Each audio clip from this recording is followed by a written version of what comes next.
everyone, and welcome to our weekly video update from Marc Hutlet Seeds.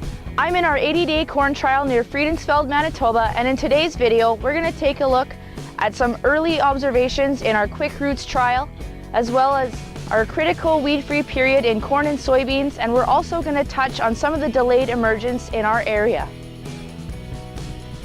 The Quick Roots inoculant for corn, which is applied directly to seed prior to planting, is designed to help release the phosphate that's unavailable in the soil around that seed for immediate root uptake.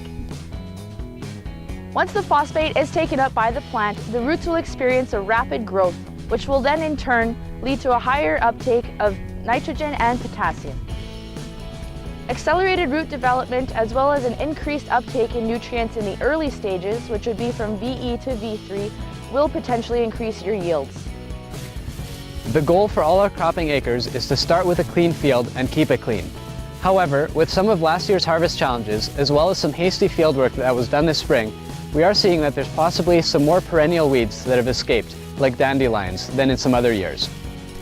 At this point, glyphosate alone is unlikely to lead to adequate control of such big perennial weeds. Consider using a tank mix like Sortan, Armazon or Impact, or even a cut rate of atrazine to help in this situation. In some cases, we've also seen that products like Launtrel 360 or Wide Match have been used, especially to control dandelions. Overall, in our area, we've seen uneven emergence again this year, similarly to last season. The causes of this uneven emergence are likely cold stress, planter depth variability, and a lack of moisture to seed contact. As we can see here in this strip of P7632 AM, we're noticing some early signs of drought in the corn. A sure sign of this is when the leaves start to curl up on each other. However, we're not seeing any discoloration as of yet because the roots of these plants are still long enough and growing to reach the moisture in the soil. We should see a quick recovery of these plants with rain in the near forecast. While planting conditions were generally favorable this spring, the lack of heat in the week following planting means that we have seen isolated cases of cold stress in corn this year. We find that when we dig up missing plants, there are some that have a corkscrew shape or are leafing out underground.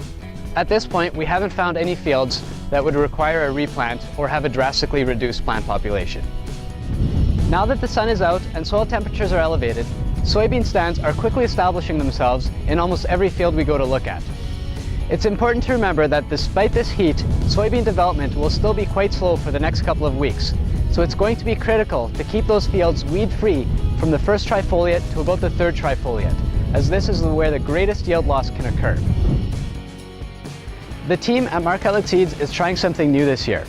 So next Wednesday, June the 7th, we're hosting an early season crop scouting clinic here in one of our corn PKPs, a mile and a half east of Blumenort. We'll meet at 8:30 in the morning and address some topics including stand establishment and emergence, planter setup and populations, as well as some of the new herbicide options and timings that are available to this year.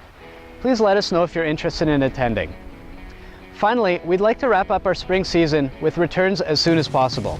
So if you have unused seed, pallets, or pro boxes, please get them back to us as soon as possible. Thanks for watching the video and have a great weekend.